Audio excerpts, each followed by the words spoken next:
வணக்கம். பரபரப்பு மீடியா செய்திகளுக்காக நான் நிரோஷன்.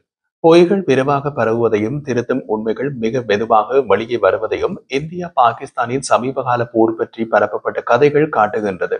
பொய்கள் பெரும்பாலும் தலைகளாக தொடங்கினாலும் இறுதியில் உண்மை வெல்லும் பழக்கத்தை வைத்திருக்கின்றது. இந்த ஆண்டு மே மாதம் நடந்த இந்தியா பாகிஸ்தான் போரின் போது இதே போன்ற ஒரு சூழ்நிலை ஏற்பட்டது. இஸ்லாமாபாத் விரிவாக அதிரடியான கூற்றுக்களை முன்வைத்தது. ஆதாரங்களுக்காக அழுத்தம் கொடுக்கப்பட்ட போது அவர்களிடம் வழங்குவதற்கு எதுவும் இல்லை. ஆனால் இஸ்லாமாபாத் மீண்டும் மீண்டும் தவறான கூற்றுக்களை கூறுவதன் மூலம் ஆதாரமின்மையை ஈடு செய்ய முடியும் என்று நினைத்தது. இஸ்லாமாபாத்தின் இந்த முயற்சி அடால்ஃப் ஹிட்லரின் பிரச்சார அமைச்சர் ஜோசப் கோயபல்ஸ் கூறிய கூட்டான நீங்கள் போதுமான அளவு பொய்யை சொல்லி அதை திரும்ப திரும்ப சொன்னால் மக்கள் இறுதியில் அதை நம்புவார்கள் என்பதை பாகிஸ்தான் நம்பியது என்பதையே காட்டுகின்றது. அமெரிக்க ஜனாதிபதி ட்ரம்ப் இந்தியா பாகிஸ்தான் போரை நான் நிறுத்தினேன் என்று தினமும் சாப்பாட்டுக்கு முன் கூறுவது கூட அதே டெக்னிக் தான். அடிக்கடி நடப்பது போல இஸ்லாமாபாத்தின் பொய்கள் உச்சத்தை எட்டின. இந்த கூற்றுக்கள் செய்தியாளர் சந்திப்புகள், வெளிநாட்டு தலைவர்களுடனான சந்திப்புகள், சர்வதேச மாநாடுகள் மற்றும் ஐநாவிலும் கூட மீண்டும் மீண்டும் கூறப்பட்டன. இருப்பினும் 5 மாதங்களுக்கு பின்னர் இந்திய விமானப்படை IAF மெதுவாகவும் சீராகவும் பாகிஸ்தானின் பொய்களின் பலூன்களை ஒவ்வொன்றாக வெடிக்கச் செய்து வருகின்றது. ஆனால் பாகிஸ்தான் அதை பற்றி அதிகம் கவலைப்படவில்லை. ஏனென்றால் அது ஏற்கனவே தருணத்தை முன்கூட்டியே கைப்பற்றுவதன் மூலம் கருத்து போரில் வெற்றி பெற்று விட்டதாக நம்புகின்றது. கிட்டத்தட்ட 6 மாதங்களுக்கு பின்னர் வரும் IAF உண்மை சரிபார்ப்புகள் இந்த கட்டத்தில் கருத்துக்களை மாற்றுவதற்கு சிறிதும் உதவாது என்று பாகிஸ்தான் நம்புகின்றது. பாகிஸ்தானின் பல பொய்களில் இப்போது வெளிப்படுத்தப்பட்டுள்ளவை S-400 ரஃபால் விமானங்கள் மற்றும் இந்திய விமானப்படை பெண் விமானி சிவாங்கி சிங். மே மாதத்தில் நடந்த குறுகிய கால போருக்கு பின்னர் 5 மாதங்களுக்கு மேலாகிவிட்டதால் உணர்வுகள் தணிந்து உண்மையை புனைகதைகளில் இருந்து பிரிக்க அதிக தகவல்கள் கிடைக்கும் போது அது ஒரு நல்ல திருப்பு முனையாக உள்ளது. இந்தியாவின் ஆதம்பூரில் உள்ள இந்தியாவின் S-400 வான் பாதுகாப்பு அமைப்பை பாகிஸ்தான் விமானப்படை PAF தாக்கியது. ஜம்முவில் உள்ள IAF தளம் மற்றும் ஆயுத கிடங்கு அளிக்கப்பட்டது.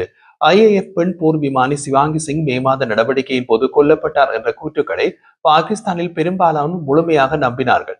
IAF-இல் இருந்து மட்டுமல்ல, சுயாதீன ஆதாரங்களில் இருந்தும் ஒவ்வொரு வாரமும் என்ன புதிய உண்மைகள் வெளிவருகின்றன என்பது அவர்களுக்கு முக்கியம் இல்லை.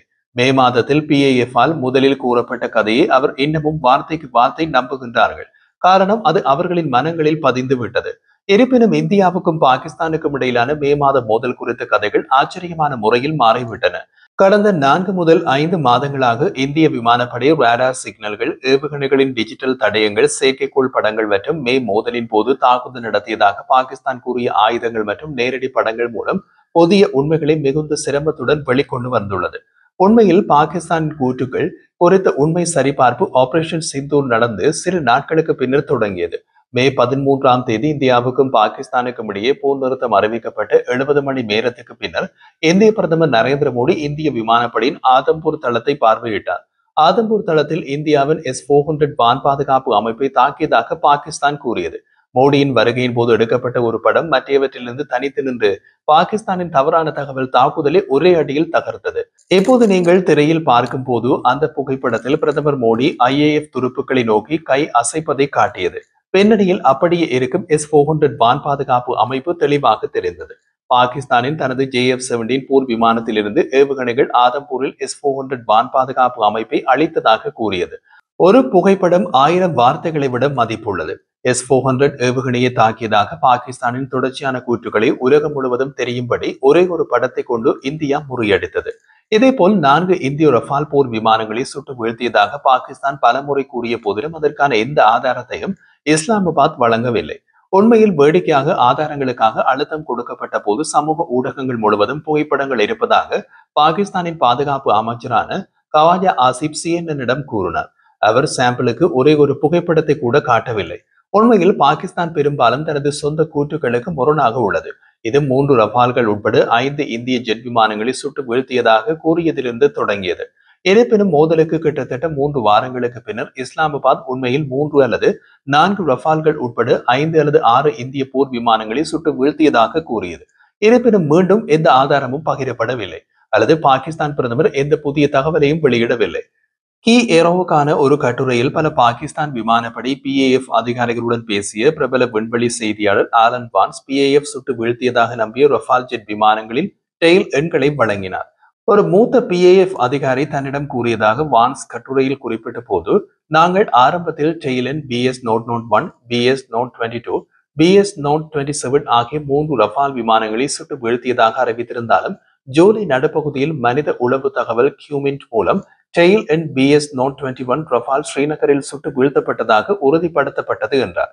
மேலும் இஸ்லாமாபாத் கொள்கை ஆராய்ச்சி நிறுவனம் IPRA ஏற்பாடு செய்த செய்தியாளர் கூட்டத்தில் பேசிய பாகிஸ்தான் தேசிய கட்டளை ஆணையம் NCAயின் மூத்த ஆலோசகரான லெப்டினன்ட் ஜெனரல் கிட்வாய், அளிக்கப்பட்ட இந்திய விமானப்படி IAF ரஃபால் விமானங்களின் டெயில் எண்களை BS-Note 1, BS-Note 21, BS-Note 22 மற்றும் BS-Note 27 என வெளியிட்டார்.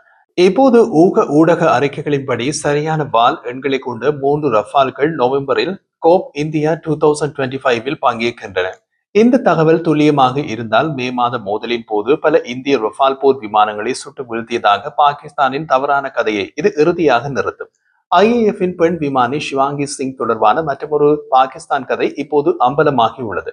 பாகிஸ்தான் ஊடக வட்டாரங்கள் ஆரம்பத்தில் IAFின் பெண் போர் விமானி ஷிவாங்கி சிங்கை பாகிஸ்தான் தனது ரஃபால் போர் விமானத்தில் சுட்டு வீழ்த்திய பின்னர் உயிருடன் கைப்பற்றப்பட்டதாக கூறின. இந்த கூற்றை பாகிஸ்தான் ராணுவத்தின் ISPR கூட நிராகரித்தது. இருப்பினும் இந்த முறையான மறுப்புக்கு பின்னர் பாகிஸ்தானை தளமாக கொண்ட கணக்குகள் சமூக ஊடகங்களில் ஸ்குவாட்ரன் லீடர் ஷிவாங்கி சிங்கின் விமானம் உண்மையில் சுட்டு வீழ்த்தப்பட்டதாக எழுத தொடங்கின.